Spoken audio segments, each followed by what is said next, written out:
Sarap ng tubig. Uhon na talaga ako eh. Ti Olga, maraming salamat po talaga. Pinayagan mo akong pumunta rito sa inyo ha. Abay, syempre naman. Sino pa bang tatanggap sa'yo? Wala namang ibang kamag-anak ang nanay mo, kundi ako lang. Isa pa, matigas ang ulo mo, kaya ako lang ang makakatiis sa'yo. Siguradong hindi ka kayang tiisin ng mga kamag-anak mo sa side ng tatay mo. Puti yan naman. Hindi naman masyadong matigas ang ulo ko. Alam niyo naman po yun at si nanay. Alam niyo naman po ang ugali nun, no? Hindi sa kinakampihan kita. Pero talagang mabunganga talaga ang kapatid kong yun. Simula pa nung mga bata kami. Mas matindi ang pagsunod nun sa mga paniniwala ng mga magulang namin. Na dinala pa niya hanggang ngayon. Pero kahit naman ganun ang kapatid ko, sana'y inintindi mo na lang. Hindi yung nakipagtalo ka pa. Abay, ang hirap na kasing intindihin, tiye. Antakin mo, pati ang pagbangon ko sa tanghali, may pamaihin siya. Ang sabi ba naman, hindi raw ako magkakaroon ng grasya kung tanghali na ako gigising. Paano naman yun? Inaabot naman ng hating gabi ang trabaho namin sa construction. Pagod na ako tapos gigising pa ako ng maaga. Abay, sakit ang aabutin ko kung kulang ang tulog ko, no? Ay, Osha, sige na. Ikaw na ang tama at ang nanay mo na ang mali. Sa bagay, tama nga naman talaga. Minsan, may pagka-OA talaga yang si Ising. Sige, at habang nandito ka sa akin at nagpapahupa ng sama ng loob sa nanay mo, mas mabuting sumama ka kay Alden sa mga racket niya bilang tubero. Hindi ba't marunong ka rin naman doon? Oo naman, tiya. Halos lahat ng tungkol sa bahay. Alam ko kung paano. Iyan kaya ang pinamanang talento sa akin ng tatay ko. Mabuti kung ganun, dahil palalayasin kita kapag wala kang trabaho rito. Ito naman sa tiyo. Para naman kaya kung wala akong trabaho, no? Hindi ako ganun, tiya. Alam ko naman na hindi ka ganun. Marinsan! Ayun nandito ka na pala eh. Buti naman hindi ko na kailangan pang bumalik. Uy, Alden! Long time no see ah. Kumusta ang trabaho mo? Yung sabi ni tiya, rumakit ka raw ngayon kahit linggo ah. Tipag natin ah. Siyempre kailangan eh. Alam mo naman may binubuhay akong pamilya. May sinaliyang sayawi yung pamangkin mo kaya kailangan ko ng extra pera. Para may pambili siya ng costume. Naku nga pala si James no? Malaki na siguro ang pamangkin ko. Abay mamaya pupunta ako sa inyo ha, para makita sila. Oo sige. Excited na siya magmana sa'yo eh. Abay, hihingan ka raw niya agad ang pamasko. Bah, layo pa ng Pasko ah. Pero sige. Bibigyan ko yung pamangkin ko para naman makadagdag ng pambili ng costume niya. Biro lang insan mo ka ba? Nga pala. O ikaw, kumusta ka na? Hindi pa rin pala nagbabago sa tiya. Alam mo, mabuti pa. Pag-asawa ka na kasi, para naman bumukod ka na lang at mas mag-focus ka sa pamilya mo. Kesa kay Tia Ising. Ano ba? Wala pa nga dumarating na tamang babae para sa akin eh. Iba ko kapag pinilit ko naman, hindi maging maganda ang resulta. Pero ikaw, may re-recommenda ka ba sa akin? Yun lang. Wala eh.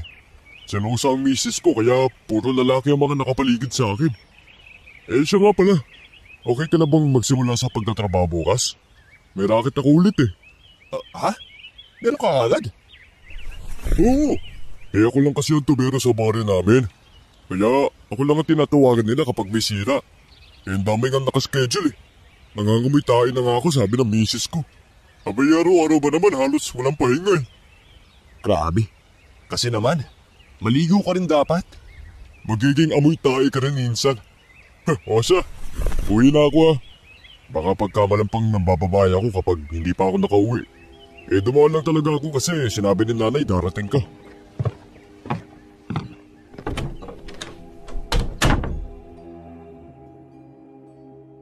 Matapos ng matinding pag-aaway namin ni nanay, nang dahil sa mga kakaibang pamahiin niyang hindi ko maintindihan, minabuti kong lumayas na lang para makaiwas.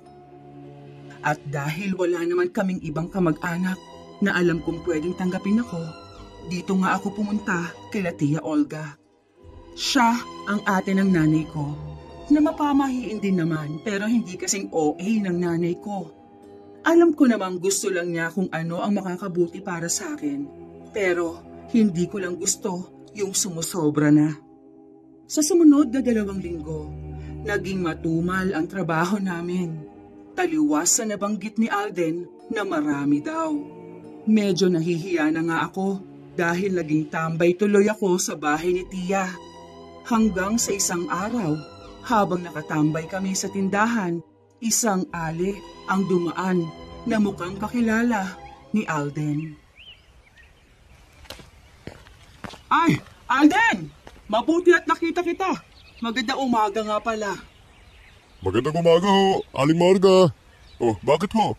Hinahanap niyo po ba ako? Eto na nga. Alam mo ba yung hasyenda dun sa dulong parte ng baryo natin? Opo. Bakit ho? Nangangailangan daw ng tubero. Baka gusto mong tanggapin ng trabaho. Ha? Di ba may usap-usapang kababalaghan tungkol dyan sa hasyendang yun? Naku ho, ayoko ho, nakakatakot dyan eh. Ano ka ba naman? Hindi naman napatunayan at saka isa pa, may dagdagang bayad ron. Malaking project din dahil marami daw ang aayusin at gagawin. Ayaw mo talaga? Gaano ho ba kalaki ang dagdag na sahod?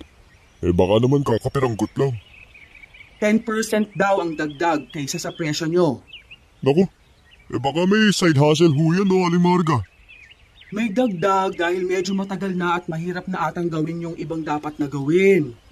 Alam mo namang matagal nang walang nakatira sa hasyendang yun. O ano? Tanggapin mo na. Kaysa naman tutunganga na lang kayo dyan ng pinsan mo. Baka bumuga na ng apoy ang nanay mo sa oras na abutan pa kayo ng 2 linggong walang trabaho. Yun nga rin iniisip ko eh. Baka naman palayasin ni nanay itong si Omar. Pero, sigurado ka ba, Aling Marga? Wala na pa talaga nakakatakot doon? Tanggapin na natin, Alden. Huwag na tayong mapili, no? Dahil 1 linggo na tayong walang trabaho. Pinanlilisikan na kaya ako ng mga mata ni Tia. Pero Omar, hindi mo naman alam kung anong makausap-usapan tungkol sa bahay na yun. Delikado kaya, no? Usap-usapan lang naman yun. Paano naging delikado yun? Sigurado ka ba talagang gusto mo? Oo naman. Wala na akong choice para nga maging choosy pa. O siya, sige na nga. Aling Marga, kailan daw ba pwedeng puntahan? Puntahan nyo na ngayon para makapagsabi na kayong gagawa. Baka kasi mamaya maunahan pa kayo. Ganun ho ba? O sige, halika na Omar. Maligo na muna tayo bago papunta ron. Para naman presentable tayo bago tayo magamoy tae. Gago ka talaga. O na, uwi na ako. Kita na lang tayo rito mamaya ha. Nagkasundo nga kami ni Alden na pumunta sa hasyendang sinasabi ni Aling Marga. Bagamat usap-usapan nga na may kakaiba sa hasyendang yon, itinuloy pa rin namin dahil wala naman kaming choice at matagal-tagal na rin kaming walang trabaho. Ayaw ko namang lunukin kaagad ang pride ko at umuwi sa bahay ng nanay ko pagkatapos lang ng 2 linggo. Alam mo, insan, iba talaga ang pakiramdam ko rito eh. Huwag na lang kaya tayong tumuloy. Huwag mo nang intindihin yung pakiramdam mo, insan. Wala yan, no? Pakiramdam mo lang yan. Lalo na dahil sa mga usap-usapan ng tao sa hasyenda. Pero ang totoo, kabado ka lang talaga. Mas mahirap naman kung naman natin kapag inuna natin ang takot, no? Kung sa bagay, tama ka. Tsaka wala namang makakapagpatunay kung meron talaga. Kung meron man, di sana nalaman na ng mga pulis. O, diba? Kaya huwag ka na masyadong mag-alala dyan. Teka, nandito na tayo. Isang mataas na gate ang hinintuan namin ni Alden. Sa gate, may nakapaskil na maliit na karatulang nagsasaad na naghahanap sila ng tubero. At kung gustong mag-apply, pumasok lang at hanapin ang katiwala. Hindi na namin masyadong binasa ang ilan pang impormasyon na nakasulat. Basta, itinulak ni Alden ang gate at diretso kaming pumasok sa loob. Ang sabi nila, halos abandonahin na raw ng may-ari ang hasyenda. Pero malinis pagpasok namin. Hindi siya mukhang inabandona. Ang totoo, mukhang may nakatira pa rin dahil sa linis ng mga damo at kakaunti lang ang tuyong dahon na galing sa puno. at mukhang nadiligan ng maayos ang mga magagandang halaman. Saan naman kaya natin mahanap yung katiwala rito? Hindi naman sinabi dun sa karatula. At saka, hindi sila natatakot, no? Pwede pumasok basta mag-apply bilang tubero.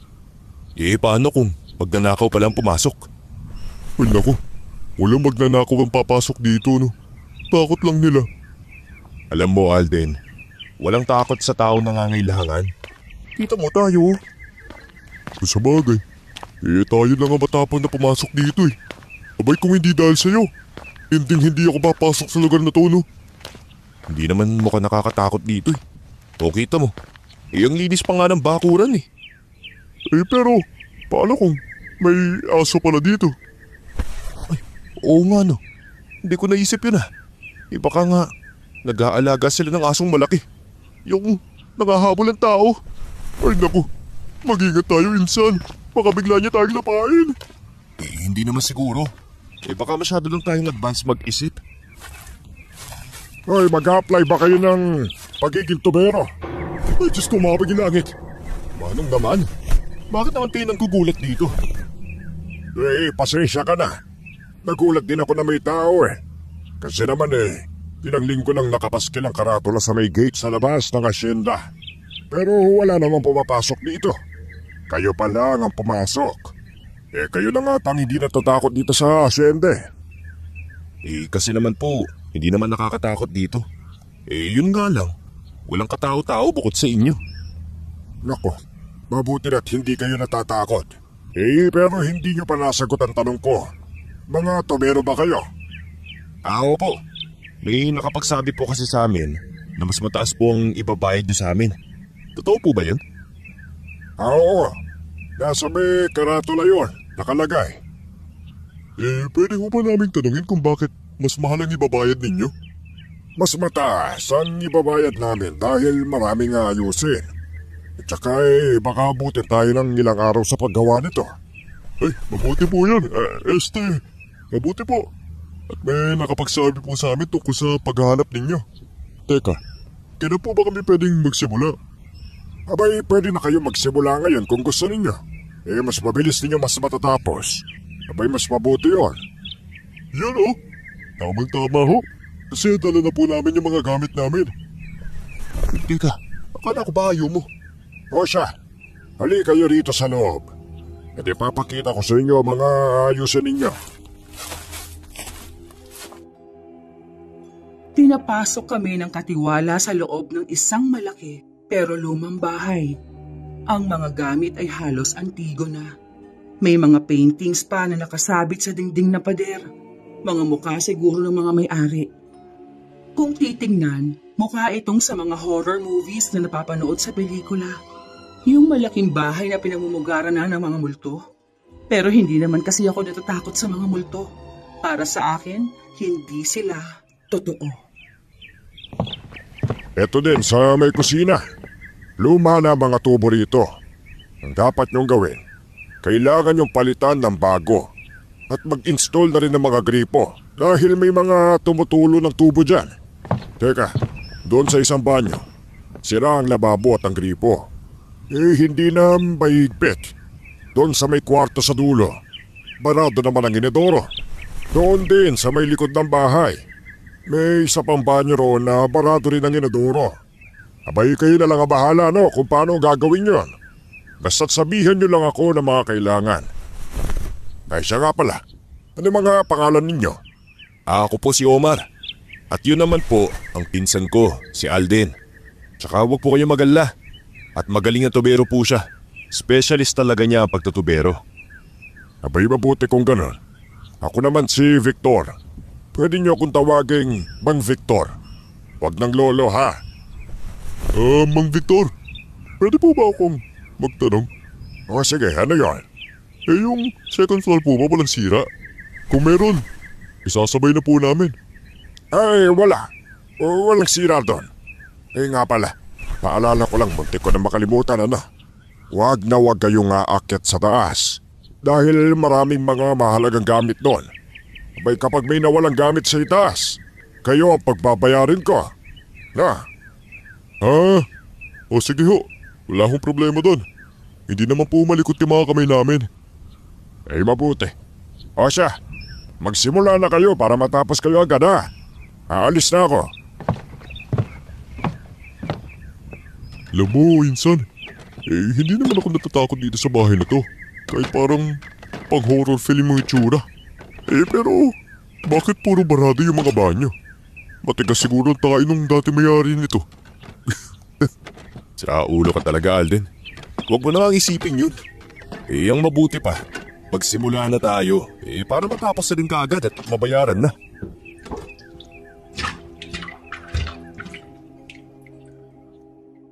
Natawa na lang din si Alden sa sarili niyang naisip bago kami nagsimulang magtrabaho.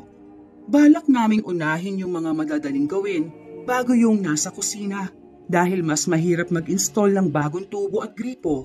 Saka bibili pa kami ng mga materyales para doon. Inisa-isa naming tignan kung saan ba ang una naming aayusin sa 3 banyo na meron ng unang palapag. Ang napagpasyahan naming unahin ay yung lababo lang ang problema. Hindi naman barado, kailangan lang palitan ng bagong gripo. Pero bago namin simulan, kinailangan namin ng mga gagamitin kaya lumabas kami para puntahan yung katiwala na nakapagtatakang naroon pa rin sa labas at nagbabantay. Nakaupo siya sa isang metal na upuan habang nakadekwatro at nagbabasa ng dyaryo. Uy, tignan mo, Insan oh.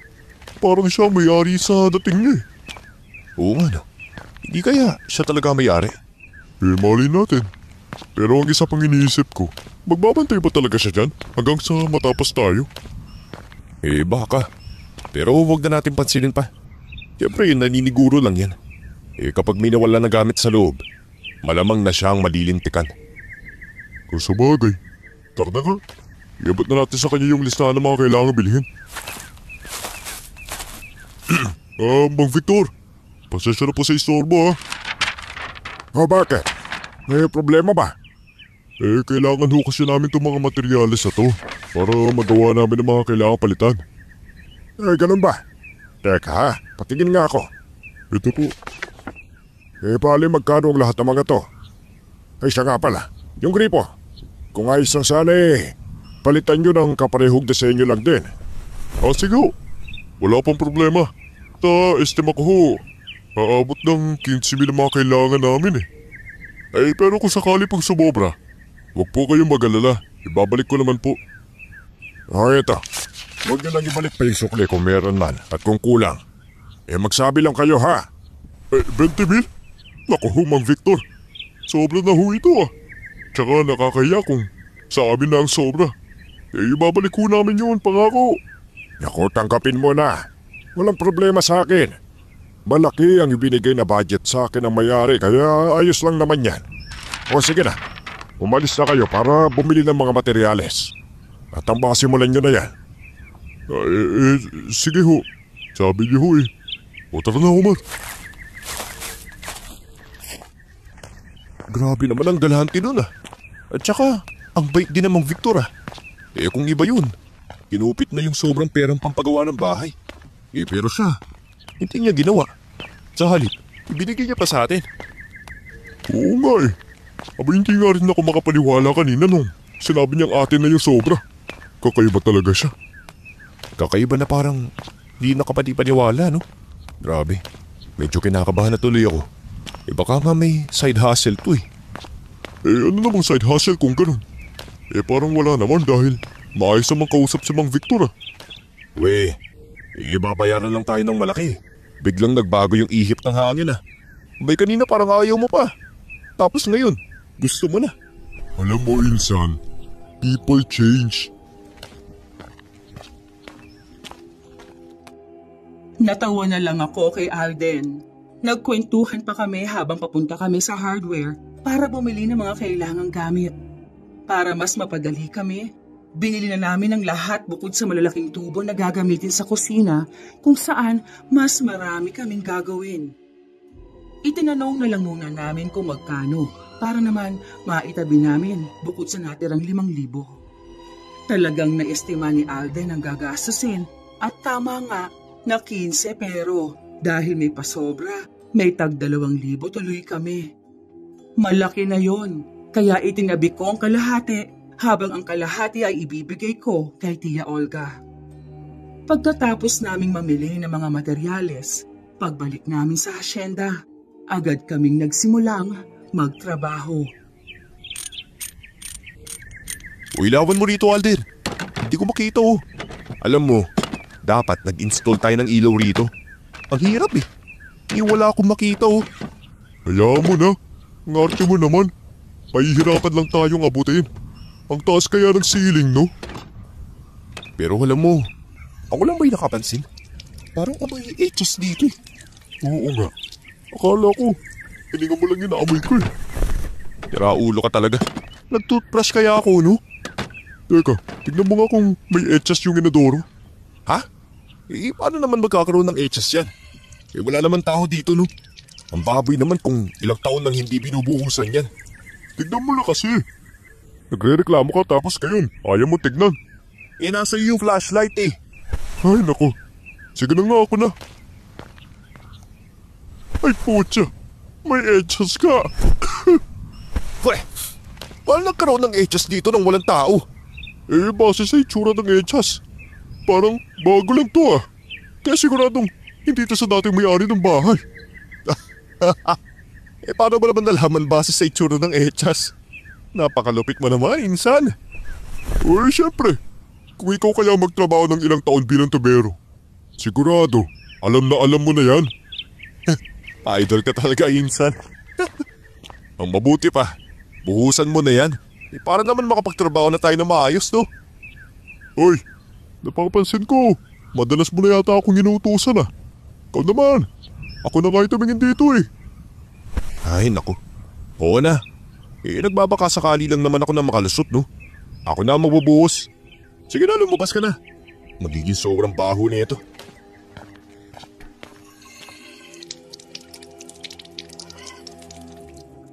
Nakapagtataka na may dumi ang inidorong nasa isang banyo na inayusan namin ng lababo. Ilang beses naming hinulaan ni Alden kung kanino yon. Nagturuan pa nga kami. Ang totoo, naisip kong baka sa kanya yon pero ganun din pala ang naisip niya na baka sa akin. Hanggang sa ang naisip naming salarin ay ang katiwala. Sa huli, minabuti nilang naming ipagsawalang bahala yon. Hanggang sa mag-alas 5 ng hapon at kailangan na naming umuwi. Nga pala, nakita ko na yung ginawa ninyong lababo. May mukhang maayos naman ang pagkakagawa. Sana, hindi naabuti ng 1 linggo ang paggawa nyo ha. Dahil babalik na may-ari sa susunod na linggo. O eto, ito ang bayad ninyo para ngayong araw. Ako, maraming salamat ho, Mang Victor. Pwede na kayong umuwi ngayon. Agahan niya na lang bukas ha. Ay, siya nga po pala, Mang Victor. Pwede po bang magtanong? O ano yan? Sigurado po bang walang tao sa bahay na yan? Bakit? May naramdaman pa kayong kakaiba? Meron pong nagpakita kanina eh. Ano ka mo? May nagpakita? Pero wala namang tao sa bahay na yan ah. Kung wala akong tao, bakit may etchas? Etchas? Ano naman yun? Wala ho, Mang Victor. Guni-guni lang ho siguro yung nakita namin. Alis na po kami. Nako, okay siya, sige. Umuwi na kayo at kumain. Mukhang gutom na yung pinsan mo eh.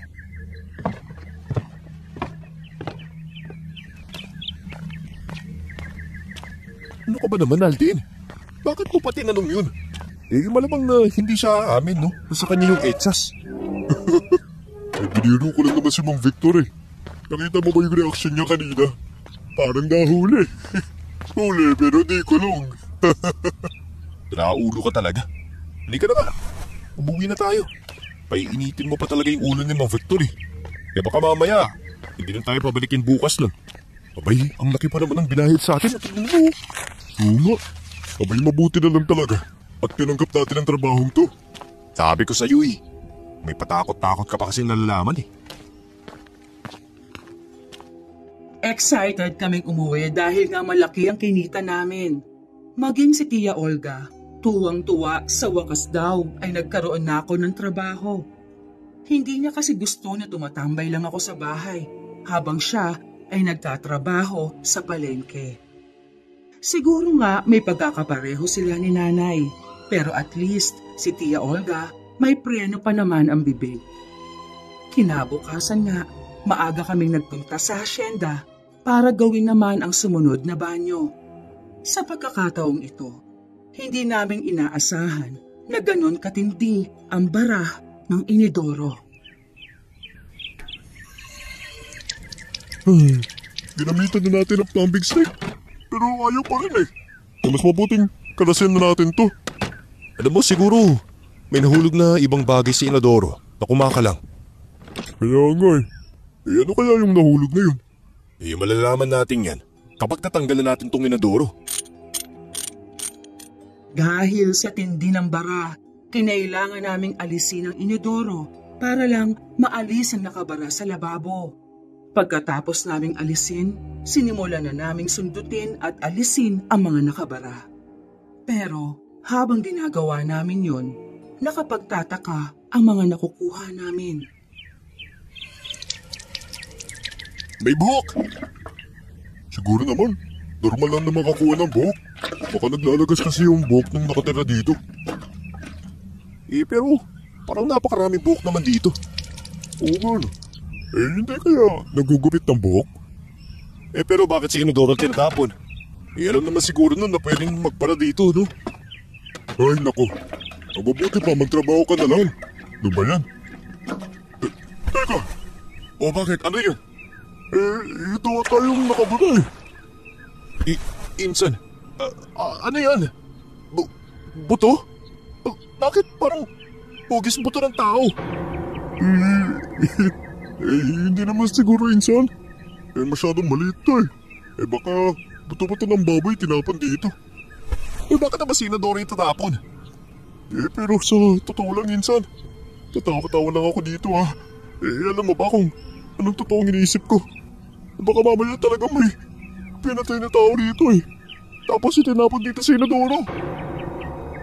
Insan, huwag ka naman magsalita ng ganyan. Abay, kalimutan mo na. Gawin na lang natin ang trabaho natin dito. Basta, huwag na natin takutin ang mga sarili natin. Ikaw ang pala tanong sa akin eh. Pagkatapos, ngayong nagsususpecha na ako, bigla mo namang babawiin. Ano ka? Hayaan mo na. Huwag na natin pagsuspetsahan. Magtrabaho na tayo na matapos na to. Pero insan, paano nga kayang gagawin natin tong totoong mga... Alam mo na, ano sa tingin mo? Yung totoo, hindi ko rin talaga alam minsan eh. Basta, hayaan mo na. Kinakabahan naman ako sa usapang to eh. Bilisan na kaya natin dito. Kakaiba ang amoy ng laman ng inidoro nang mabuksan at matanggal na namin ang lahat ng mga nakabara. Amoy na bubulok na patay. Parang sa patay na daga o kaya hayop. Hindi dapat ganito ang amoy nito. Dapat amoy imburnal. Yung tipikal na kanal o kaya amoy tae. Ang totoo, kakaiba talaga ang suspetsa ko dahil marami kaming nakitang buto sa loob ng tubo na nakakabit sa ilalim ng inidoro. Pero nanatili akong tahimik kahit na panay ang pagreklamo at mga suspetsa ni Alden. Ayaw ko naman kasing mag-isip kaagad ng tama. Baka kasi mali kami. Paano kung may iba naman talagang dahilan? Paano kung hindi naman pala buto ng mga tao ang nakuha namin tulad ng pinaghihinalaan namin? Di, napahiya patuloy kami. Habang nagtitimpla ko ng kape para sa merienda pagkatapos naming alisin ang mga nakabara, kamuntikan ko lang maitapon ang kape na hinahalo ko nang biglang tumakbo si Alden mula sa banyo. Natataranta siya na parabang nakakita ng multo. Uy, ano ba nangyari sa'yo? Bakit ka ba parang takot-takot dyan? Insan, parang may nahulog din sa halabas ng banyo kanina eh. Naku na, pakiramdam ko lang may nakatingin sa akin. Pero maya-maya, may narinig akong mga yabag ng paa hanggang sa may pumagsak. Baka naman kasi guni-guni mo lang yun. Kung ano-ano kasi iniisip mo eh. Pare, minsan, hindi pa ako bingino. Sigurado akong tama ang narinig ko. Ano ba yan? Tignan ko na nga. Saan mo pa kasi narinig? Doon banda oh. Wala naman eh. Ay, anak ng pusa. Ay, okay tama na. Pusa lang pala eh. Pero narinig ko, mga yabag ng panga ng tao. Hindi ko dapat balinig ang yabag ng pusa. Dahil mahina lang naman ang bawat yabag niyan eh. Ay, nako. Baka naman kasi guni-guni mo lang, pinsan. Huwag ka masyadong matakot. Halika na nga. Uminom na lang muna tayo ng kape, tsaka kumain ng tinapay. Alam mo, gutom lang yan. Nung araw ngang yon, nagsimula ang mga kakaibang tunog na si Alden lang ang nakakarinig. Ilang beses akong nainis at inaway siya dahil sa lakas ng imahinasyon niya. Ayaw kong maniwala sa kanya, lalo na at dumadalas ang pagdalaw ng itim na pusang una kong nakita. Pinaniwalaan na rin naman niya kalaunan, lalo na nung nainis na talaga ako sa pagiging matatakotin niya. Sa pang-apat na araw, umaga, habang naglalakad kami patungo sa hasyenda, nakasalubong namin si Aling Marga. Alden! Omar! Kumusta kayo? Natanggap ba kayo bilang tubero sa hasyenda?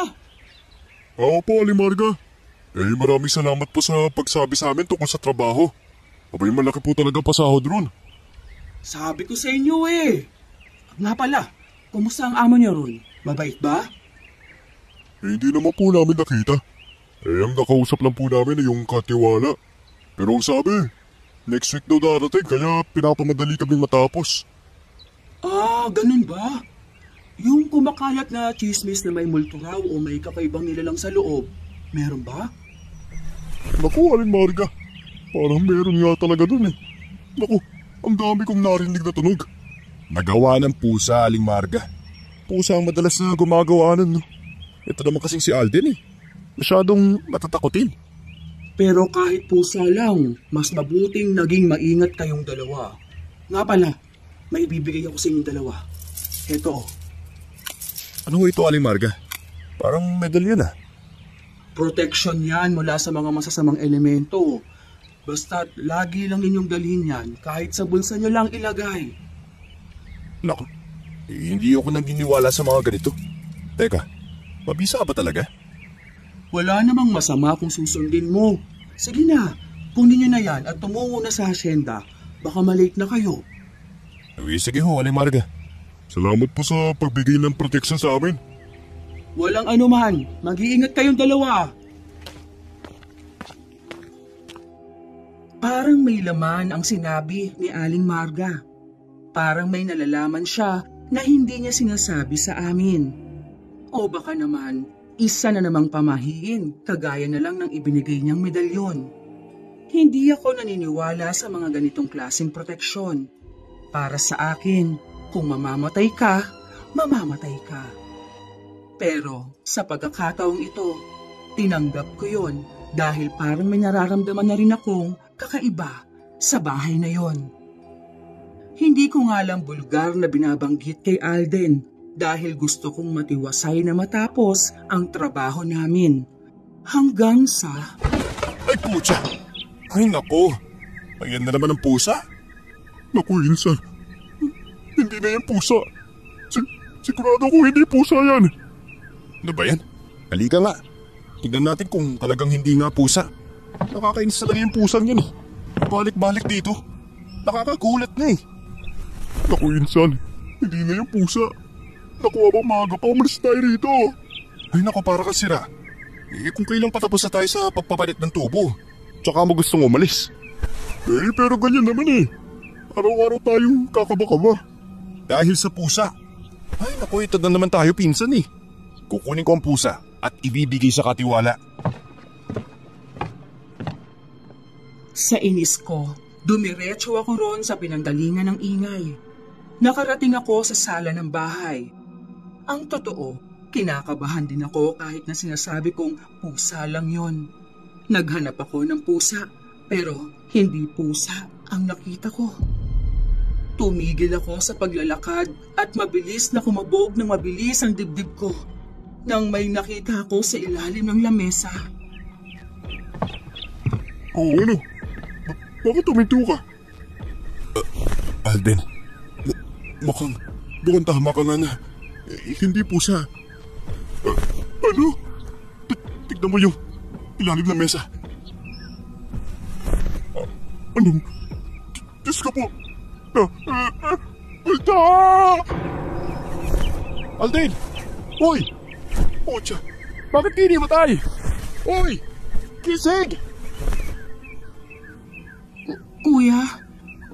Kuya, pasensya na po kayo. Hindi ko po sinasadyang takutin ang kasama mo. Shit! Tao ka? Opo, tao po ako. Isang dalaga ang nasa ilalim ng lamesa. Maputla ang balat niya at nakasuot ng kulay puting bestida. Mahaba rin ang maalon na buhok niya, kaya napagkamalan talaga naming multo. Napaatras ako nang lumabas siya mula sa ilalim ng lamesa at mabilis na pinagdaop ang kanyang mga palad habang pinagkikiskis ito na parabang sinasabing maawa ako sa kanya. Kuya, 1 taon na akong nakakulong sa bahay na ito. Alam kong mababait kayo. Tulungan niyo po ako. Pakiusap. Tumakas na po tayo. Itakas niyo po ako. Aswang po ang may-ari ng bahay na to at sa oras na bumalik siya, siguradong kakainin na niya ako. Maging kayo ay gagawin nilang biktima. Ano bang sinasabi mo? Anong aswang? Totoo ang sinasabi ko. Pakiusap, maniwala po kayo. Nagtatago ako sa inyo dahil pinakiramdaman ko muna kung kauri ba nila kayo. Pero mukhang hindi. Mukhang tao po kayo. Kaya pakiusap. Isama niyo na po ako pag alis niyo. Pakiusap. Hindi ko alam kung totoong sinasabi mo, Miss, ha? Paano kung niloloko mo lang ako? Pakiusap po. Nagsasabi ako ng totoo. Yung katiwala, wag po kayo magtitiwala sa kanya. Siya ang nagkukulong sa akin dito. Siya ang nagbabantay sa akin para hindi ako makalabas. Kung ganun, bakit kanya hinahayaang makalabas lang sa pinagkukulungan niya sa'yo? Hindi niya po alam. 1 linggo na simula nung nasira ko ang saradura ng pinto. Pakiusap po, huwag niyong sasabihin sa kanya. Tulungan niyo po akong makalabas. Yung nanay ko, naghihintay siya sa akin. Sigurado akong miss na ako ng nanay ko. Aba, paano ako makakasiguro na nagsasabi ka ng totoo? Hindi ko po alam kung paano patutunayan. Aba, kung wala kang patunay, paano kita tutulungan yan? Wala man akong patunay. Basta! Uy, Insan! Insan! Walang multo, no? Anong wala? Ano yan? Hindi siya multo. Tao siya, nakikita mo. Kuya, tulungan niyo po ako. Kung hindi siya multo, bakit siya nangyayari ng tulong sa atin? Muling natumba si Alden sa sahig.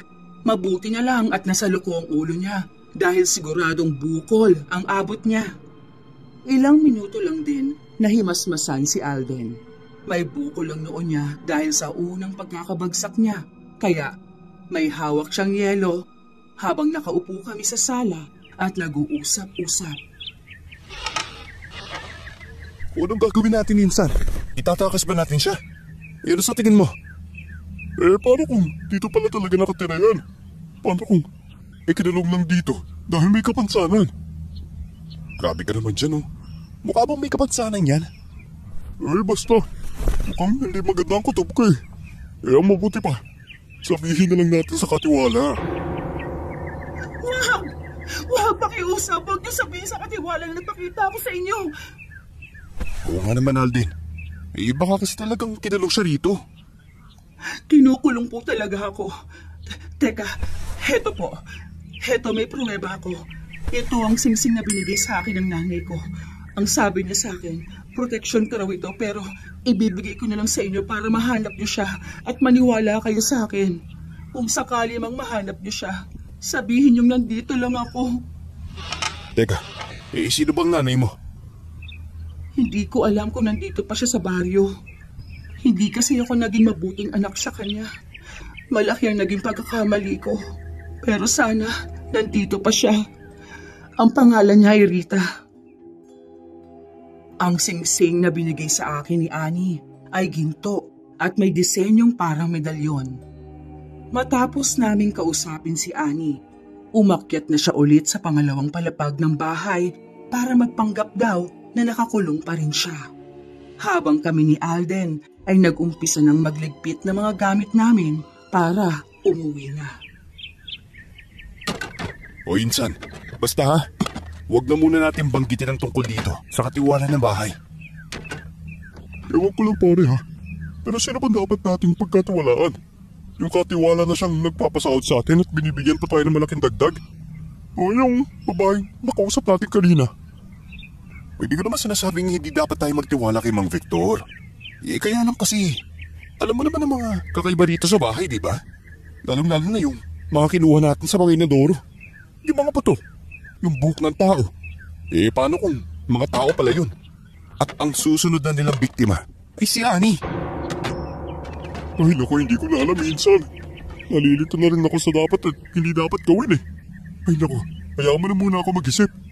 Alam mo, magandang gawin ngayon. Hanapin muna natin yung nani ni Annie o yung may-ari ng singsing na to bago natin banggitin sa katiwala. Wala, okay ka na doon? Ilang beses kong sinabi kay Alden na huwag munang sasabihin sa katiwala. Marami akong suwestyon sa kanya dahil hindi talaga ako mapakali. Malakas ang kutob ko na may kung anong tinatago ang bahay na ito na siguradong alam ni Mang Victor. Kaya lang... Ito ang sahod niyo para ngayong araw. Teka, bukas ba matatapos niyo na yan? Kasi darating na dito yung may-ari para tignan ang bahay niya. Oo po, matatapos na po namin lang lahat bukas din. Nako, mabuti kong gano'n. Nakikita ko na bang maayos talaga ang pagkakagawa ninyo. May hayaan ninyo. Kapag natapos niyo agad bukas ang trabaho, magdadagdag pa ako ng bayad. At saka nagmamadali-dali kasi yung may-ari eh. Naku, maraming salamat po talaga. Ay, siya nga pala. Ano ho? May tatanong po sana ako. Ano na naman ang itatanong mo? Napansin kong maayos nga kayo magtrabaho pero masyado ka lang palatanong talaga. Pasensya na ho. Kasi may babae kasi kaming nakausap dun sa loob ng bahay. Ang sabi niyo ho kasi walang tao. Pero nakita at saka nakausap namin siya. Psst, Insan, ano ba? Hindi, Omar. Dapat sinasabi natin ang tungkol sa babaeng yun, no? Teka, nakatakas yung babae. Opo. Ibig sabihin, talagang tinulong niyo siya? Ay naku, pasensya na kayo. Apo ko kasi yun. Meron kasi siyang sakit sa pag-iisip eh. At kung ano yung kwento na madalas niyang sinasabi, ay naku, mabuti pa. Kung ano man ang sinabi ng apo ko sa inyo, abay huwag din nalang pansinin yun. Paniguradong gawa-gawa niya lang ang lahat ng yun. Teka, kung gawa-gawa niya lang yun, bakit naman diretsyo siya kung magsalita at hindi man lang siya nauutal? Teka. Pinaghihinalaan niyo ba ako? Ay, hindi naman po, no? Mag-Victor naman. Baka lang po magaling na artista ang apo niyo. Naku, oo. Dahil pangarap niya talagang maging artista noon eh. Kaya naman po pala halos mapaniwala tong pinsan ko na talagang kinulong niyo siya. Naku, mabuti na lang po at hindi. Kahit pa paano nakahinga kami na maluwag. Kasi medyo kinakabahan din po kami sa mga pinagsasabi niya. Uy, bakit ba? Ano bang pinagsasabi ng apo ko sa inyo? Ano po kasi sinabi niya? Ay, hindi na ho importante, Mang Victor. Sigurado po kasing kasinungalingan lang naman ang lahat ng sinabi niya sa amin eh. Naku, kakalimutan na lang po namin yun. Ay, sige. Umuwi na kayo. Pumalik na lang kayo bukas at tapusin na lang ninyo ang dapat tapusin. Ako nang bahala sa apo ko. Pagpasensyahan niyo na lang siya, ha? Bagamat paniwalang-paniwala si Alden na talagang apo lang ni Mang Victor si Annie, iba ang pakiramdam ko. Masyadong maayos ang pagkakakwento ni Annie ng tungkol sa pagkatao niya. Imposibleng gawa-gawa niya lang yun. Nang makarating ako sa bahay at naghihintay ng pagkaing ihahain ni Tia sa lamesa, tahimik kong pinagmasdan ang singsing na ibinigay niya sa akin bilang pruweba ng pagkatao niya. Pero habang nakatitig ako sa singsing, bigla kong napansin ang malaking pagkakapareha ng disenyo sa isang bagay na nakita ko na noon. Hindi ko lang maalala kung saan ko nga ba nakita ang disenyong yon. Hoy, Omar! Ano ba yung singsing na tititigan mo? Kanina mo pa yan tinititigan? Magpo-propose ka ba sa babae? Bakit hindi ko alam na may girlfriend ka? Ay, sorry ho, Tia. Hindi po ako magpo-propose, no? At wala rin ho akong girlfriend. Itong singsing, binigay ng babaeng nakausap namin sa hacienda, kung saan kami nagtatrabaho. Babae? Akala ko ba walang tao ron? Naku, may tao, Tia. Ang katwiran ng katiwala. Apuraw niya yun. Pero hindi ako naniniwala eh. Wala. Teka, alam ko na kung saan ko nakita yung kahawig na disenyo ng singsing. Ha? Saan? Kahawig siya nito eh. Itong medalyon na protection na ibinigay sa amin ni Aling Marga. Pangontra sa mga aswang yan ah. Teka, pangontra pala to sa aswang? Yung sabi niya protection. Akala ko naman sa bulto. Sino ba yung Marga na sinasabi mo? Kapitbahay niyo lang po siya. Teka, bakit hindi mo alam, Tia? Ewan ko, wala pa naman akong narinig na Marga ang pangalan. Wala akong nababalita ang bagong lipat. Si Alden nga ho, kilala niya Baka hindi taga rito sa baryo natin. Baka taga kabila dahil si Alden. Maraming kakilala yan. Ganun ho ba? Sige ho. Si Alden na lang ho tatanungin ko bukas. Oo, mabuti pa. Kumain na tayo bago pa lumamig itong sinabawang isda. Niluto ko yan para sa'yo dahil alam kong pagod na pagod ka. Ay, dapat pala. Hatiran ko ng ulam si Alden o, Tia. Mabuti pa, baka hindi din maubos. Noong gabing yon, nahirapan akong matulog dahil sa pag-iisip tungkol sa malaking pagkakapareho ng singsing at ng medalyong binigay sa akin ni Aling Marga. Naisip kong pwedeng nagkataon lang, pero sa kabilang banda, pwede ring may alam si Aling Marga tungkol kay Annie. Bumagabag sa akin ang isiping yon hanggang makatulog ako. Antok na antok patuloy ako habang naglalakad kami ni Alden papunta sa hacienda. Alden, nasa iyo pa ba yung protection na binigay sa atin ni Aling Marga? Oo, pero nasa bahay na iwan ko. Bakit mo naman natanong? Kasi, tignan mo nga to. Itong singsing na ibinigay ni Annie. Kapareho nitong design ng binigay sa atin. Pinan mo mabuti. Alo? Oo nga no. Yan ang dahilan kung bakit ako napuyat kagabi. Paano kung kilala pala ni Aling Marga si Annie? Di ang ibig sabihin, nagsisinungaling lang si Mang Victor? Ano ka ba naman? Naniwala ka talaga ron? Kasi naman eh. Ay naku, hayaan mo na nga. Saan ba nakatira si Aling Marga para matanong natin? Dati kasi ako nag-aayos ng lababo niya. Kaya alam ko saan siya nakatira. Mamayang pagka-uwi, puntahan natin. Teka, paano kung talagang ikinulong yung si Annie? At kilala pala ni Aling Marga ang nanay ni Annie? Naku naman, nagpahabak pa tayo ng tao. Oo nga eh, nakakonsensya tuloy. Ano na, dumaan na lang muna tayo kila Aling Marga. Malapit lang naman at maaga pa. Sumakay na lang tayo ng tricycle.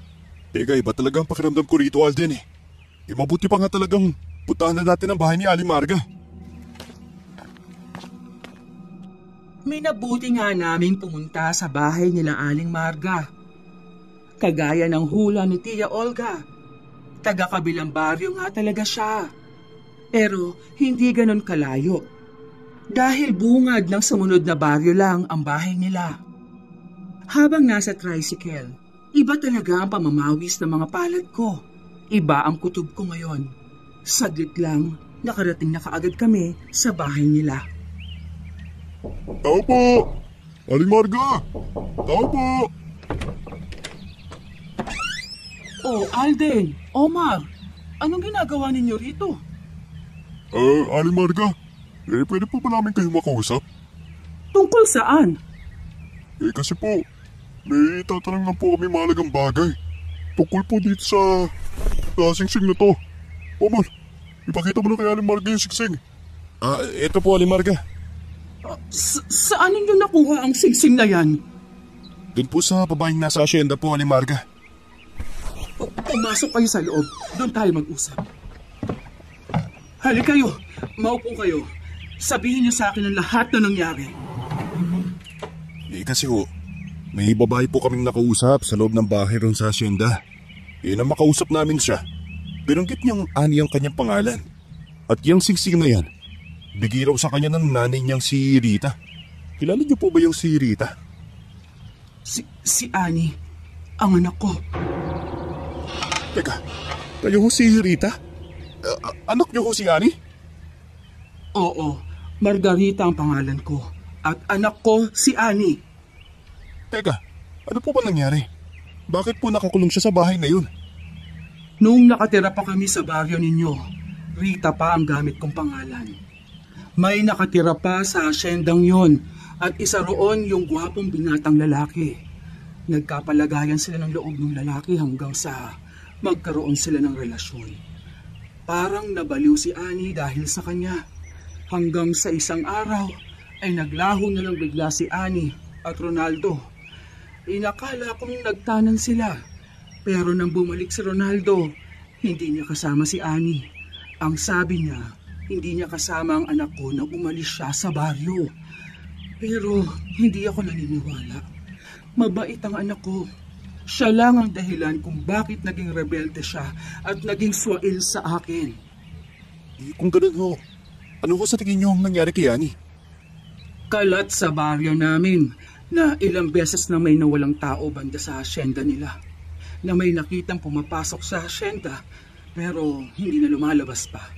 Kaya iniisip ko na mga aswang sila, lalo na at magaganda ang mga kutis ng kanilang balat.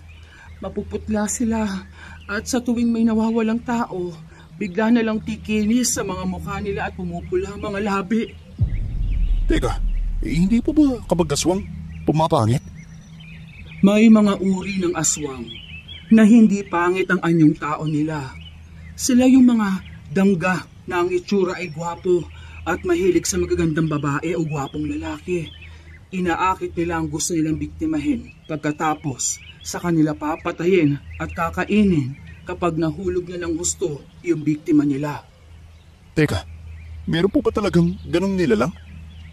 Pero teka, nasan nga ba siya? Si Ani. Hindi niyo ba siya tinulungang makatakas? Naku, pasensya na Aling Marga. Hindi ko sinasadya kasi ang akala ko, nagsisinungaling lang siya. Akala ko, may sakit siya sa isip at gusto niya lang na makatakas sa asyenda. Kaya sinumbong ko sa katiwala na magpakita siya sa amin. Ano? Pagkatapos ibinigay niya pa sa inyo ang singsing na proteksyong ibinigay ko sa kanya. Ang anak ko, Diyos ko. Balikan ninyo ang anak ko ron. Kapag wala siyang proteksyon, siguradong pwede na siyang saktan ng mga aswang na nakatira sa bahay na yon. Pero Aling Marga, sigurado ho ba kayong aswang ang may-ari ng bahay? Mauna na kayo ron. Itakas ninyo ang anak ko. Susunod ako sa lalong madaling panahon. Hindi ho pa pwedeng isumbong na lang natin sa mga polis? Hindi nila tayo paniniwalaan. Sinubukan ko nang magsabi sa kanila ng ilang beses, pero walang naniniwala sa akin. Wala raw akong ebidensya. Kaya nga, nang makita kong may hiring na tubero, inirekomenda ko kayo dahil alam kong pagkakataon ko na para malaman kung ano ang nasa loob ng bahay. At hindi na ako nagkamali. Naroon nga ang anak ko.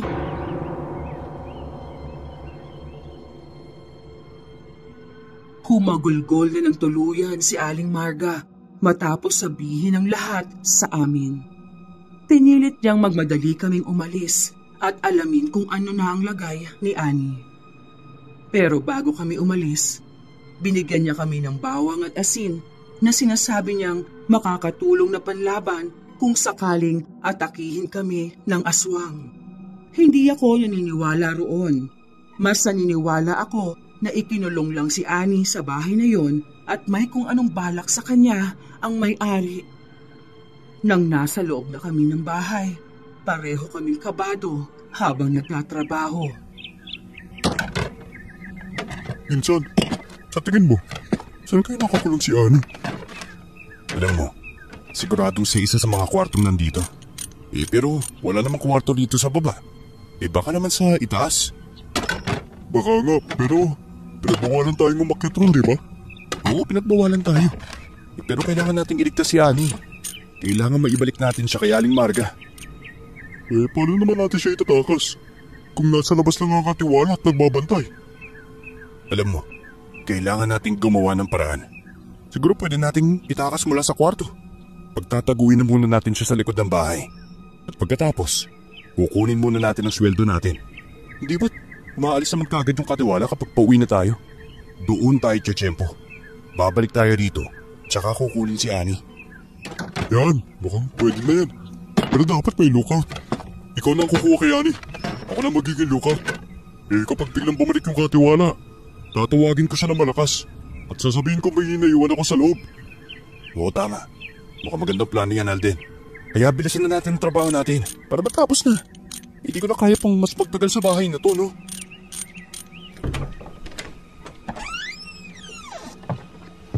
Ano? Sino yan? Teka, hindi ko lang pero parang gwapo siya. Teka, hindi kaya... Magandang umaga sa inyong dalawa. Magandang umaga rin ho. Pasensya na kayo at nabala ko kayo sa ginagawa ninyo, ha? Ako nga pala ang may-ari nitong bahay. Ako si Ronaldo. Ay, pasensya na ho. Magandang umaga po, Sir Ronaldo. Naku, walang problema. Pasensya na, ha? At hindi ako nakapagsabi na darating ako. Gusto ko lang kasi malaman kung malapit na kayo matapos dyan. Opo. Malapit na po kami matapos. Mabuti kung gano'n. Malapit na akong babalik dito eh. Nalaman ko kasi kay Mang Victor na mga taga rito lang din kayo sa baryo. So, ibig sabihin, magiging kapitbahay ko na kayo. Oo nga po eh.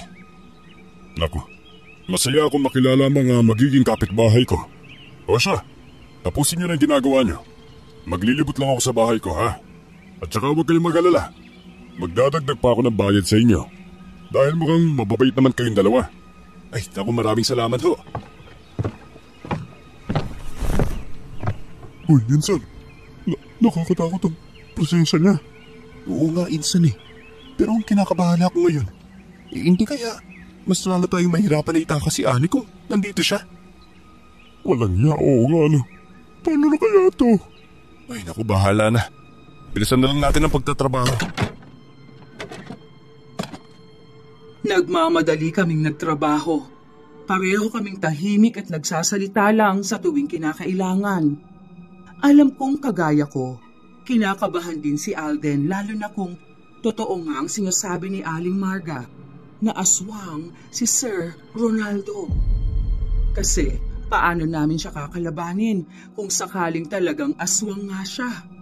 Matatapos na sana kami sa ginagawa namin pero pareho kaming napahinto nang may marinig kaming malakas na pagkalabog mula sa kisame. At sigurado, doon yun sa second floor ng bahay. Ano? Ano yun? Naroon sa taas si Annie. Teka, nakita mo ba kung saan dumaan yung may-ari? Ano ba? Diyan ang hagdan eh. Teka, baka pinuntahan niya si Annie. Pero Insan, hindi tayo sigurado dyan. Ano? Mas lumalakas pa yung nagabog. Ano na kaya yun?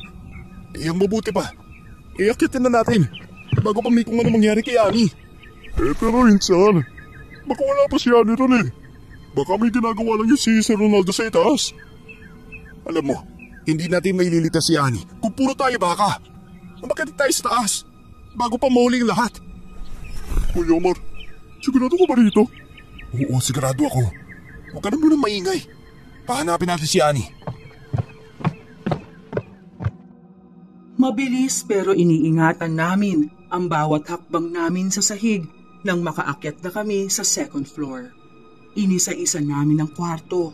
Sinusubukang buksan ang bawat pinto. Pero halos lahat ay nakalak hanggang sa muli na namang lumagadog at nakita namin ang nasa dulong pinto na bahagyang nakabukas. Mabilis kaming naglakad patungo sa pintong yon pero bago pa man kami makarating Isang malakas na kalabog sa gilid ko ang nagpahinto sa akin. Nang lingunin ko si Alden, namilog ang mga mata ko nang makita siyang nakabulagtana sa sahig at walang malay. Alden, ano nangyari sa'yo? Teka, Mang Victor? Hindi ba't sinabi ko sa inyo na huwag kayong akit dito? Ang tigas din ng mga uli niyo, ano? Mang Victor, kasi po... Masakit ang ulo ko nang magising ako sa loob ng hindi pamilyar na kwarto. Pupungas-pungas pa ang mga mata ko habang sinusubukang igalaw ang ulo ko para tingnan ang paligid. At nang tuluyan ng luminaw ang mga mata ko, nabigla ako nang makita si Alden sa tabi ko. Wala siyang malay at nakagapos. Doon ko lang din napagtanto na maging ako ay nakagapos din. Alden! Hoy! Insan, kumising ka niyan. Aray, teka, nagsakit na ulo ko. Alden, umayos ka. Ikinulong nila tayo.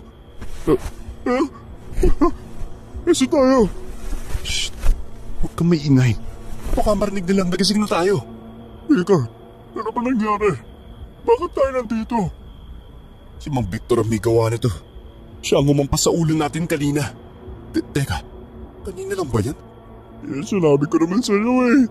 Dapat hindi na tayo makat dito. Teka, si Annie. Nasaan na kaya siya? Huwag ka nga. May liligtas pa ba natin si Annie sa lagay na to?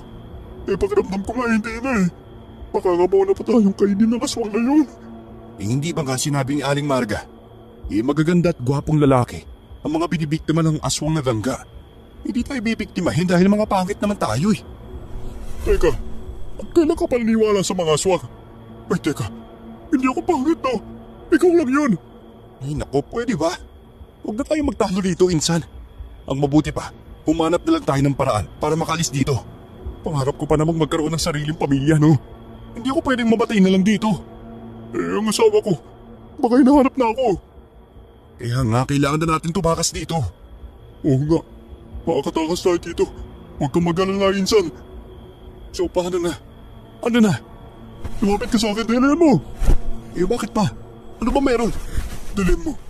Bakit ba? Ano ba meron? Dalihan mo na. Baka may makarinig sa atin eh. Una, ito na. O tapos, ano gagawin natin? Abutin mo sa bulsa ng pantalon ko yung maliit na kutsilyo. Teka, may dala ka pa ng kutsilyo? Oo naman. Dahil sa takot ko na tama yung sinabi ni Aling Marga. Kanina nagsusuko ng kutsilyo dyan nung dumating yung si Sir Ronaldo. Grabe, ang galing mo talaga, insan. O ito na, nakuha ko na. Tatanggalin ko ng lubid sa kamay ko. Pagkatapos, tatanggalin ko naman yan sa'yo. Nahirapan akong kalasin ang lubid na nakatali sa kamay ko. Mahirap palang gumamit ng kutsilyo kapag sa likod at hindi nakikita. Ilang beses kong nahiwa nang hindi sinasadya ang balat ko. Mabuti na nga lang at hindi ko nalaslas. Hanggang sa tuluyang natanggal ko ang pagkakagapos sa akin. Yan o, insan. Patagal pa ba? Ito na. Sa wakas natanggal ko na. Aalisin ko na yung sa... Oh, gising na pala kayong dalawa. Bakit hindi man lang kayo tumawag ng tulong? Hoy! Pakawan na mo kami dito! Si Annie! Nasa siya? Sinasabi ko na nga ba eh. Alam niyo na ang totoong pagkatao ko. Kala ko pa naman, hindi ninyo pinaniwalaan si Annie sa lahat ng mga sinabi niya sa inyo. Kinuha niyo pa nga sing-sing na proteksyon niya. Maraming salamat sa inyong dalawa. Malaya ko na siyang makakain. Ano? Ano ibig mo sabihin? 1 taon ko na siyang ikinulong sa bahay ko. Napakaganda ni Annie, kaya ayaw ko siyang pakawalan. Gustong gusto ko siyang kainin, pero hindi ko magawa nang dahil sa singsing na ibinigay sa kanya ng atribidang nanay niya. Kung ganun, nasaan na si Annie? Pinatay mo na ba siya? Huwag kang mag-alala. Hindi pa siya patay. Matagal ako naghintay sa magandang pagkakataong ito. Sa tingin mo, gugustuhin kong kainin siya ng hindi maganda at espesyal? Isang selebrasyon ito, Omar. Alden. Selebrasyon? Mamaya, mapapanood niyo ang isang napakagandang pagtatanghal. At pagkatapos nun, i-dispatch ako na kayong dalawa. Hindi ako kumakain ng mga pangit na kagaya ninyo. Kaya papatayin ko na lang kayo at ibibigay kay Mang Victor. Hindi naman kayo kasama sa plano. Kung hindi ba naman kasi kayo, mga pakialamero? Hindi kami papayag sa gagawin ninyo! Kaagad akong tumayo at sinubukang lumapit sa kanya para saksakin siya. Pero hindi pa pala ako handa sa kung gaano kalakas si Sir Ronaldo. Agad niyang nailaga ng pagtatangka kung saksakin siya at sinuntok niya ako sa tiyan. Naihulog ko ang kutsilyo habang sapo ang tiyan ko na sinikmuraan niya. At talagang nagawan mo pa ng paraan na maalis ang pagkakagapos sa iyo, ha? Pero hindi kayo ganun kahanda. Kulang na kulang kayo sa kaalaman. Pero kung sumugod kayo, wala man lang pag-aalangan. Hindi ka mananalo sa pagkakataong ito. Sisiguruhin ko na hindi ka nasisikatan ng araw. At talagang kumuha ka pa ng linya sa pelikula, ha? Baka ikaw wag hindi nasikatan. Magpaalam ka na sa mundo, Omar. Pero bago yun, gusto ko makita mo muna kung paano mamatay ang kaibigan mo at ang babaeng dapat inililigtas ninyo. Mang Victor, dalhin mo na si Alden sa labas. Ako na bahala rito kay Omar. Nagpupumiglas ako habang kinakanadkad ako ni Sir Ronaldo. Habang ganon din si Alden, pero kakaibang lakas nila kaysa sa amin.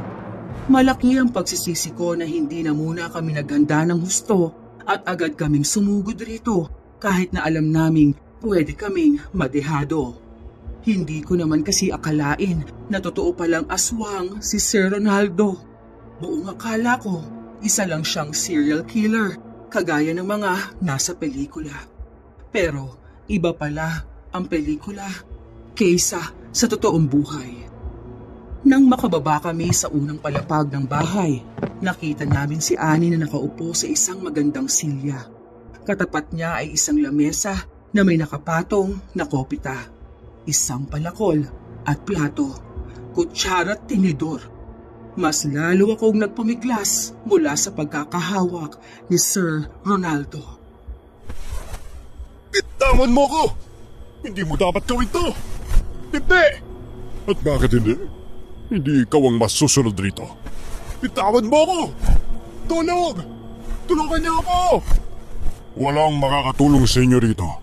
Kahit na magsisisigaw ka pa. Dahil malayo ang mga bahay rito mula sa mga kapitbahay.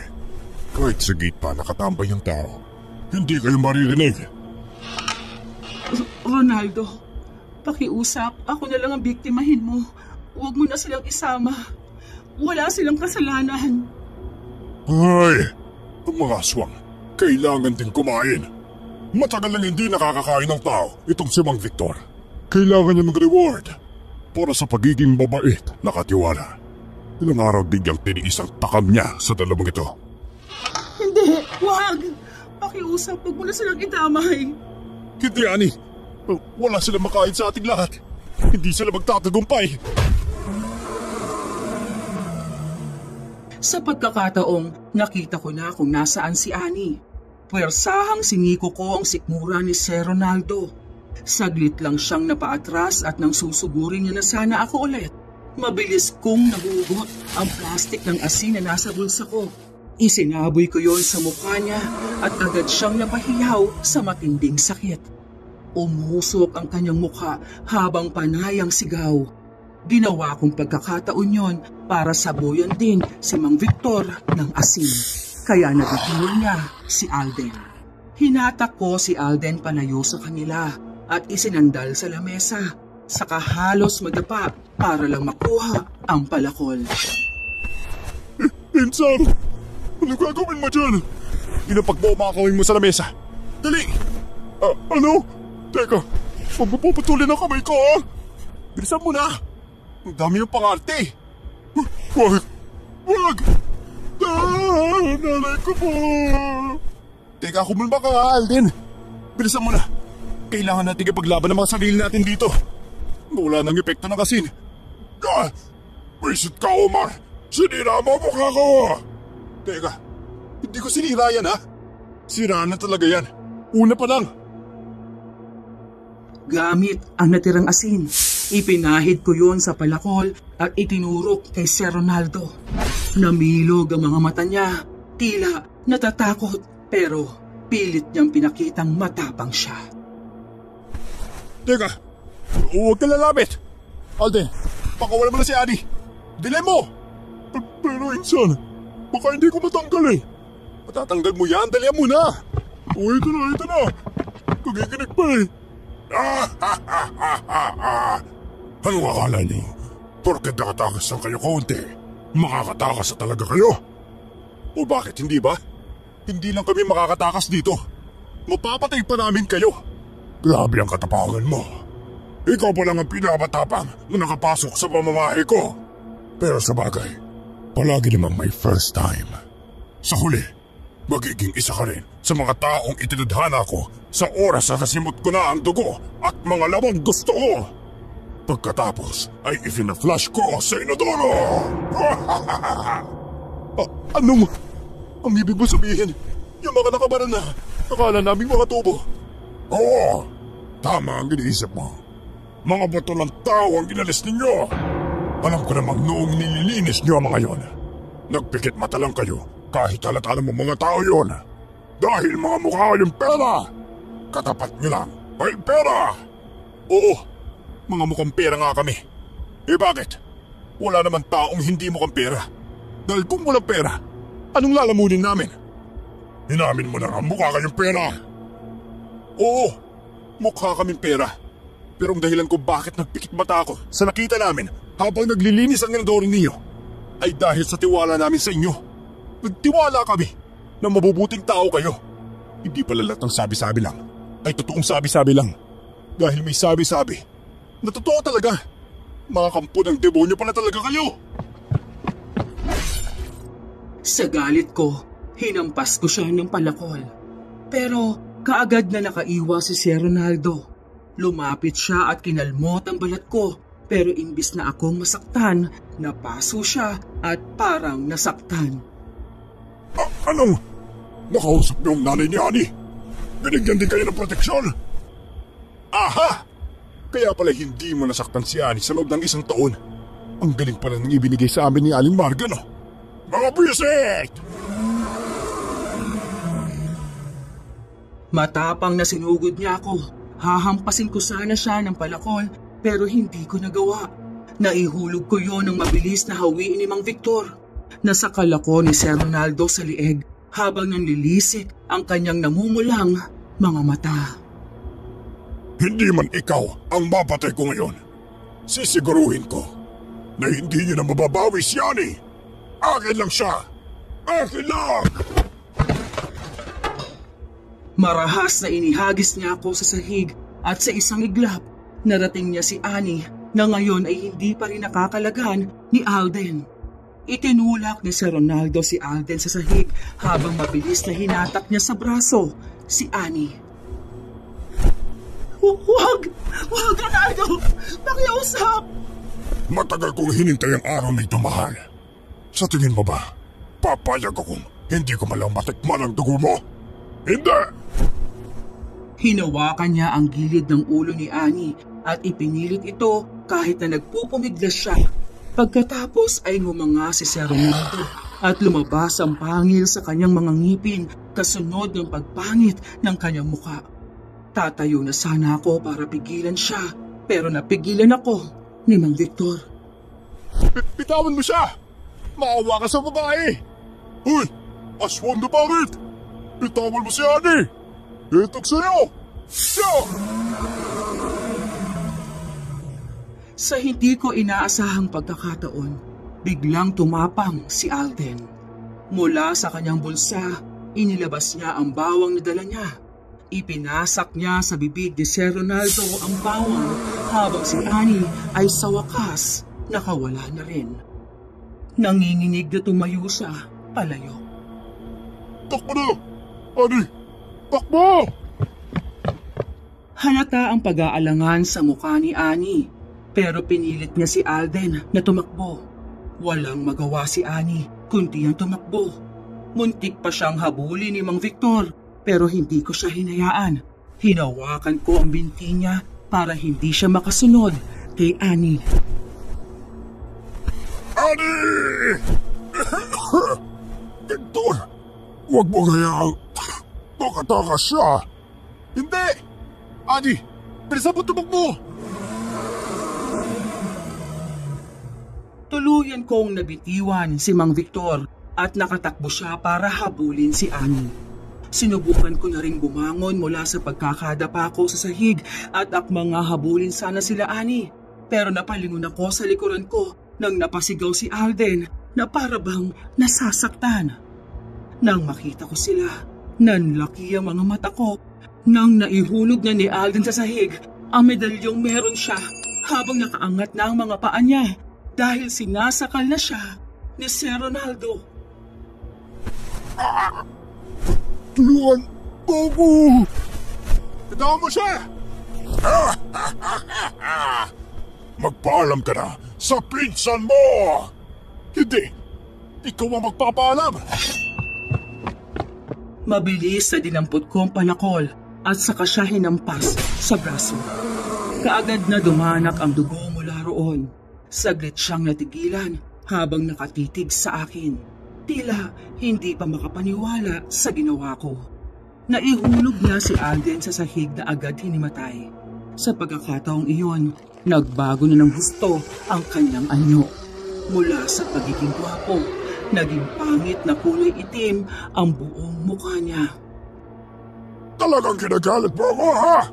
Sige! Magalit ka pa! Lumapit ka ba sa akin na talagang makakatikim ka? Napakayabang mo! Walang kwentang tao ka! Hindi ako walang kwenta!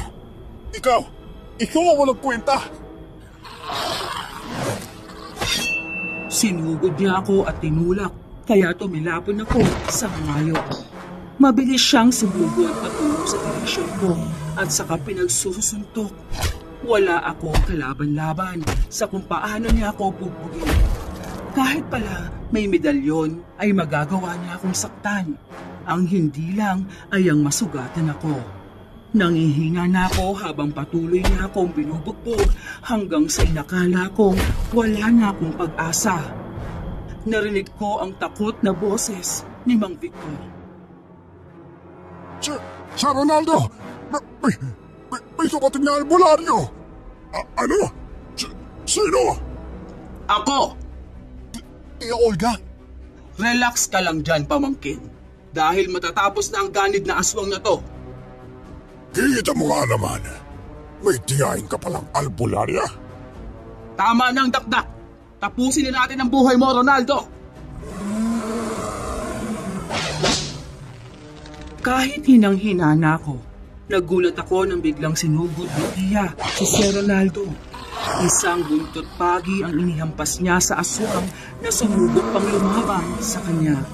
Pero wala na itong nagawa, lalo na nang hagisan siya ni Tia Olga ng holy water, kasunod ng sunod-sunod na paglimpas niya ng buntot pagi. Halos magmakaawa na si Sir Ronaldo na tumigil na si Tia Olga. Pero hindi tumigil si Tia hanggang sa tuluyan itong napaluhod at bumagsak sa sahig. Mga walang iya kayo. Balang araw, makakaganti rin ako sa inyo. Hindi ka na makakaganti pa dahil siguradong mamamatay ka na. Sinisigaw na tumakbo si Aling Marga mula sa pinto patungo kay Sir Ronaldo at saka itinarak ang itak sa kanyang puso. Napahiyaw sa matinding sakit si Sir Ronaldo. Hindi na siya nakagalaw pa at tuluyang nag-abo sa harap naming lahat. Nahulog sa sahig ang kulay itim na bato habang si Mang Victor ay muntik pang tumakbo. At sa tingin mo ba talaga makakatakas ka? Ay, hindi. Hindi ako kasali. Hindi kasali pero ikaw ang nagdadala ng mga bibiktimahin ni Ronaldo rito sa bahay niya. Walang hiya ka. Mamamatay ka na rin!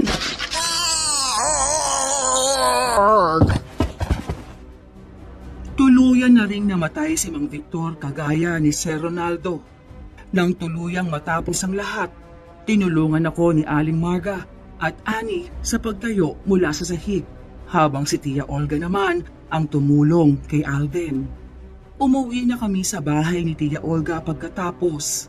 Sumama rin sina Aling Marga at Ani para tumulong sa panggagamot sa amin, lalo na sa akin. Nanay, kailan ka pa naging isang albularya? Hay nako! Matagal ko lang ang ibinaon sa limot ang pagiging isang albularya ko eh. Hindi ko naman akalain na kailangan ko palang ibalik ngayon. Kailan nga, Nay? Oo nga, Tia Olga. Nagulat talaga ako nang pakita kita papasok sa loob ng bahay ng aswang kanina eh. Para kang ang action star na may dalang buntog pagi. Bilib na kayo sa akin yan? Oo na, dati talaga akong albularya. Nasa lahi natin ang pagiging albularya. Isa sa dahilan kung bakit maraming pamahiin ang nanay mo, Omar. Pero nang mamaya pa ang mga magulang namin, naisipan namin ni Ising na huwag nang ituloy pa ang pagiging albularya dahil nakakapagod na ang ginagawa namin. Isa pa, sakripisyo na lang namin yon para sa mga anak namin dahil ayaw naming mahirapan kayo. Kaya pala. Pero sayang, Tia, no? Dapat tinanin niyo yung pagiging albularya.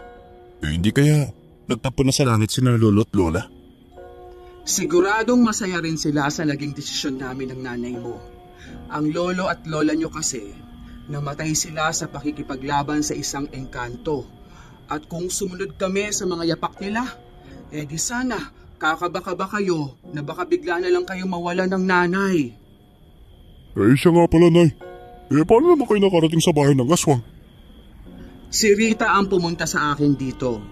Hindi ko naman kasi alam na yung sinasabi ninyong Marga ay si Rita rin.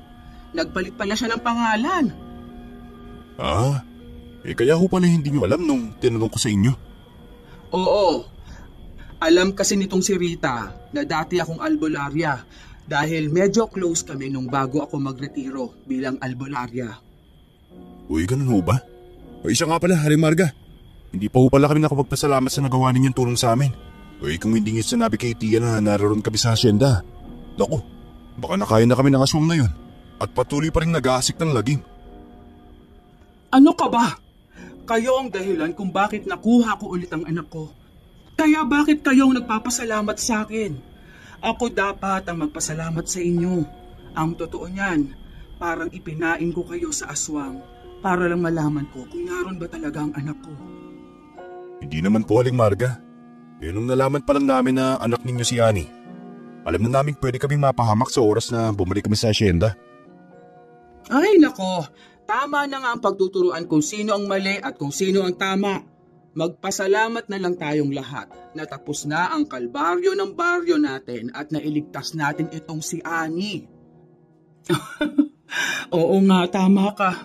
Ang mabuti pa, uuwi na kami para naman makapagpahinga na itong anak ko. Mas mabuti kung aalis kayo na busog yang si Ani. Nagluto ako ng nilaga kanina bago mo ako pinuntahan dito. Iinitin ko lang at sabay-sabay na tayo maghapunan.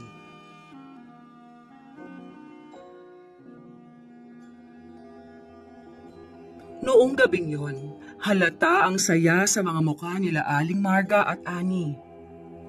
Kahit na muntik na kami ni Alden na mapahamak, masaya ako na nakapagligtas kami ng isang tao. Hindi man kami talaga ang mismong nagligtas dahil maging kami ay iniligtas din. At least, sinubukan namin. Matapos ang lahat ng nangyari, bumalik ako sa bahay namin para bisitahin sila nanay. Nanghingi ako ng tawad sa kanya dahil sa samaan namin ng loob at agad niya rin naman akong pinatawad. Ang sabi niya sa akin, hinihintay niya lang daw ako na umuwi at kahit na hindi pa ako manghingi ng tawad, patatawarin niya rin ako. Pero kahit na ganon, sa bahay pa rin ako ni Tia Olga nakatira. Mas pinili kong tumira kay Tia Olga at bisitahin na lamang sila nanay paminsan-minsan kaysa mag-away kami ulit. Isang buwan ang nakalipas, habang nag-aalmusal kami ni Tia Olga, tinawag ako ni Alden para umalis at pumunta sa bahay nila Aling Marga. Uy, Insan, ano raw ang papagawa ni Aling Marga sa bahay nila? Hindi ko nga rin alam eh. Basta tumawag lang sila at sinabing magpunta tayo dahil may papagawa siya. Teka, hindi mo ba kaya kung ikaw na lang? Kasi may gagawin din akong lababo doon kina Aling Doris mamayang hapon eh. Baka kasi malita ko. Yung sabi niya sama raw kita eh. Baka mahirap yung ayusin. Sige na nga. Balik kapag tanghali na. Mauna na ako ha. At iwan na kita ron ha. Ayos lang naman yan. Walang problema sa akin yun.